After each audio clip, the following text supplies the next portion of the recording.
Mas lalong lalakas ang Philadelphia 76ers sa pagkakarating ng former teammate ni Lebron na si KCP, pero bago yan, opisyal nang winelcome ng Philadelphia ang kanilang bagong player na si LeBron James, at ayon sa bagong post sa mismong page ng 76ers ay nakalagay na sa locker room ang magiging jersey ni Lebron at number 23 pa rin ang kanyang gagamiting number. Matapos nga yan ay wala nang sinayang na oras si Lebron at nagsimula nang mag-ensayo kasama ang bago niyang teammate na si Tyrese Maxey.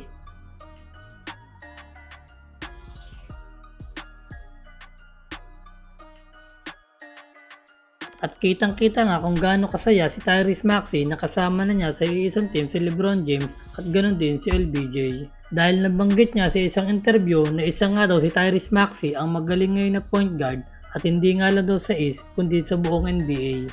And make his floater. The kid has everything and one of the best point guards. Obviously not only in the Eastern Conference but in the NBA. At mas lalong lalakas pa nga ang koponan ng 76ers matapos ngang i-buyout ng Memphis Grizzlies si KCP at mapupunta na sa koponan ng 76ers. At grabe nga ang naging reaksyon ni KCP dahil sa pagkakapunta niya sa team ng Sixers dahil muli niya makakasama ang dati niyang teammate na si LeBron James. At narito ang naging reaksyon ni KCP.